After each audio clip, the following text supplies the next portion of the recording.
कैसे विश्व गुरु बनेगा भारत? इस देश में एलपीजी, पेट्रोल, डीजल जो है उसके दाम तमाम रिकॉर्ड्स तोड़ रहे हैं।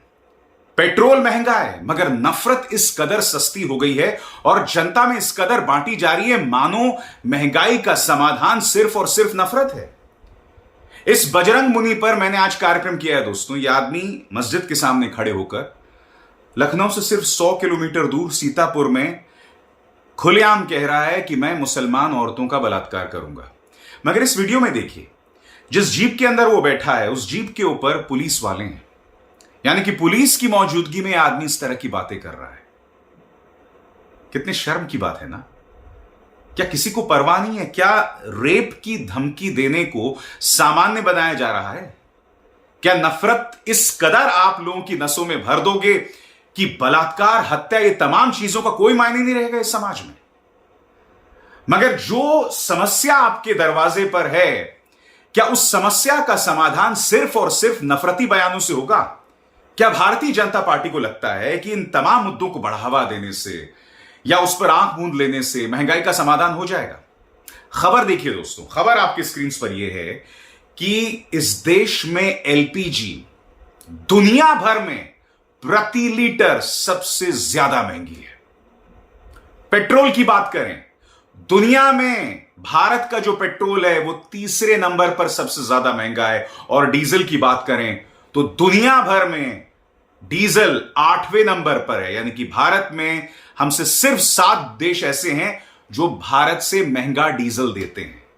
हमसे सिर्फ 2 देश ऊपर हैं जो हमसे ज्यादा महंगा पेट्रोल देते हैं और एलपीजी भारत में सबसे ज्यादा महंगा है। मोदी सरकार के मंत्री ये बतलाने का प्रयास कर रहे हैं कि नहीं नहीं, देखिए साहब, अन्य देश जो हैं वहां पर पेट्रोल हमसे कहीं ज्यादा महंगा है। वो आपको मूर्ख बना रहे हैं। मेरी बात ध्यान से सुनिएगा। हर देश की जो करेंसी होती है, मुद्रा होती है, हमारे यहां क्या करेंसी है? रुपया। अमेरिका में क्या करेंसी है? डॉलर। ब्रिटेन में क्या करेंसी है? पाउंड। हर करेंसी की अपनी ताकत होती है और हर देश के नागरिक की निर्भरता पेट्रोल पर अलग अलग देशों में अलग अलग होती है। भारत के अंदर हमारी जो डिपेंडेंस है, निर्भरता है पेट्रोल पर, वो दूसरे देशों की तुलना में कहीं ज्यादा है। चाहे एलपीजी हो, चाहे पेट्रोल हो या चाहे डीजल हो, हमारी निर्भरता इन 3 चीजों में दूसरे देशों की तुलना में कहीं ज्यादा है। मगर बार बार विदेशों की तरफ उंगली उठाकर जो आपके देश में समस्या मुंह बाहे खड़ी है ना, आप उससे मुंह नहीं मोड़ सकते। 2014 का यह नारा अब मुझे एक कॉमेडी शो लगता है। बहुत हुई महंगाई की मार, अब की बार मोदी सरकार। मैं आपको बतलाना चाहता हूं दोस्तों, इस वक्त महंगाई को लेकर हर जगह त्राहिमाम मचा हुआ है।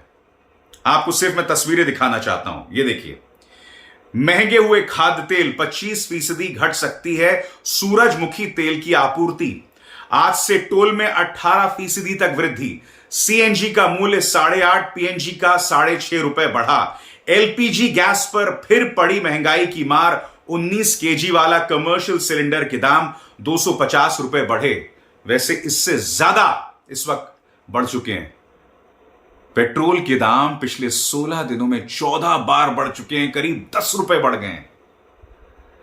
मगर मैं आपसे सवाल पूछना चाहता हूं, क्या भारतीय जनता पार्टी को लगता है कि इस सब का समाधान, यानी कि जो पेट्रोल की जो एक असली चुनौती है देश की जनता के सामने, इस सब का समाधान लोगों का ध्यान नफरत के जरिए जो है वो बांधा जाए? क्या हिजाब पर विवाद करना, हलाल पर विवाद करना, मुसलमानों का आर्थिक बहिष्कार, नॉनवेज को लेकर विवादास्पद बयान देना, क्या इन तमाम बयानों से लोगों का ध्यान हट जाएगा? गुजरात में भी नए सिरे से जो है इस तरह के बयानात दिए जा रहे हैं। मैं आपको बतलाना चाहता हूं, जिस बजरंग मुनि ने वो शॉकिंग बयान दिया था मुस्लिम औरतों के बारे में, उसके खिलाफ केस दर्ज कर दिया गया।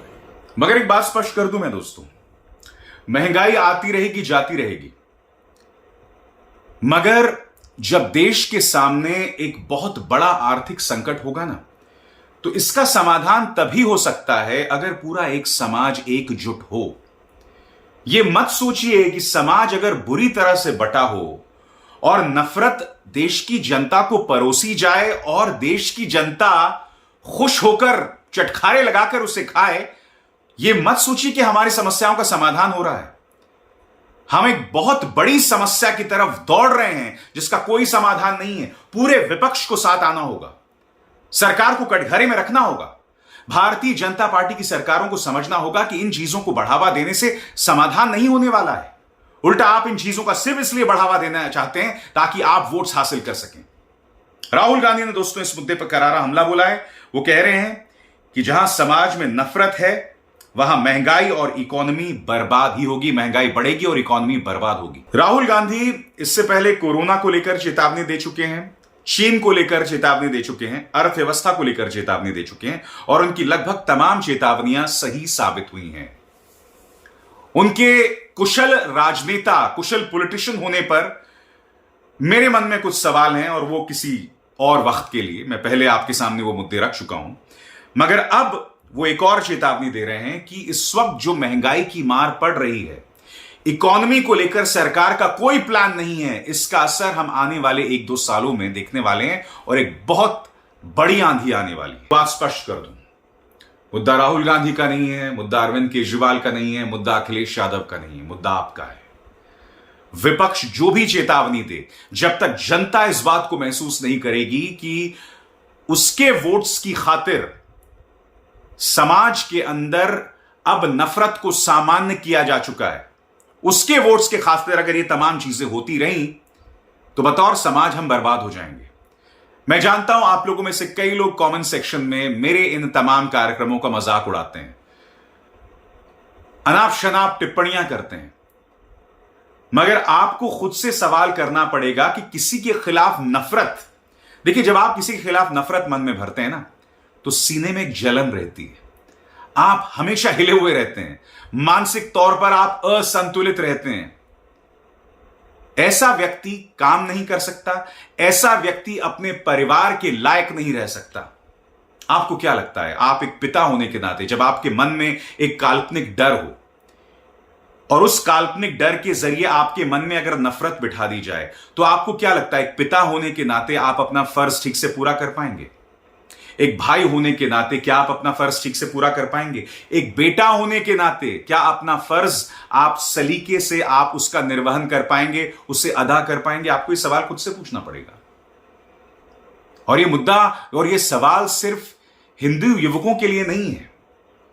मैं सोशल मीडिया पर देख रहा हूं कि कुछ मुसलमान युवक भी बहुत ही अनाप शनाप बयान दे रहे हैं। हो सकता है उनके अंदर आक्रोश हो, मगर जो लोग सामान्य तौर से किसी के बलात्कार की बात कर लेते हैं, मेरे हिसाब से वो इंसान नहीं है। फिर ये तर्क मत ढूंढिए कि हम ये इसलिए कह रहे हैं क्योंकि साहब हम जो है दबाव में महसूस कर रहे हैं। नहीं, अगर आप अपराध करने की बात सामान्य तरीके से कर सकते हैं, अगर आप किसी लड़की को बलात्कार की धमकी सामान्य तौर से कर सकते हैं, इसका मतलब आप इंसान नहीं हैं। फिर आप ये सिर्फ बहाने ढूंढ रहे हैं कि देश में नफरत का माहौल है इसलिए मैं इस तरह से नफरती बयान कर रहा हूं। नहीं, आप अंदर के राक्षस को जायज ठहराने के बहाने ढूंढ रहे हैं और इसके अलावा कुछ नहीं। इसलिए मैं हाथ जोड़कर अपने देशवासियों से प्रार्थना करना चाहता हूं, सिर्फ एक पत्रकार होने के नाते नहीं, इस देश का नागरिक होने के नाते, एक ऐसा व्यक्ति जिसने 90 का दौर देखा है, जिसने 1984 के दंगे देखे हैं, उस वक्त भी समाज इतना बटा नहीं हुआ था। क्यों? क्योंकि उस वक्त मीडिया इस नफरत का प्रचार प्रसार नहीं किया करती थी। अब मीडिया उसमें शुमार है। मीडिया, हमारा मीडिया जो है वो रेडियो रवांडा बन चुका है, गुंडे और मवालियों का गढ़ बन चुका है, जहां के एंकर्स गुंडे, मवालियों और दंगेबाजों से कम नहीं है। यह हालत है हमारी मीडिया की, जो 80 और 90 के दशक में नहीं था। फर्क यह है इस समाज में, इस समाज में फर्क यह है कि आज एक बाप अपने 4 या 5 साल के बेटे के सामने नफरती बयान देता है और उसे इस बात की बिल्कुल भी परवाह नहीं है कि उसके बच्चे पर क्या असर पड़ने वाला है। इस महंगाई का समाधान तो हम ढूंढ लेंगे, मगर इस नफरत का समाधान क्या होगा? क्योंकि नफरत सस्ती मिल रही है तो हम किलो किलो के भाव उसे खरीद रहे हैं और उससे अपने घर बर्बाद कर रहे हैं। नमस्कार। स्वतंत्र और आजाद पत्रकारिता का समर्थन कीजिए, सच में मेरा साथी बनिए। बहुत आसान है दोस्तों, इस ज्वाइन बटन को दबाइए और आपके सामने आएंगे ये 3 विकल्प, इनमें से एक चुनिए और सच के इस सफर में मेरा साथी बनिए।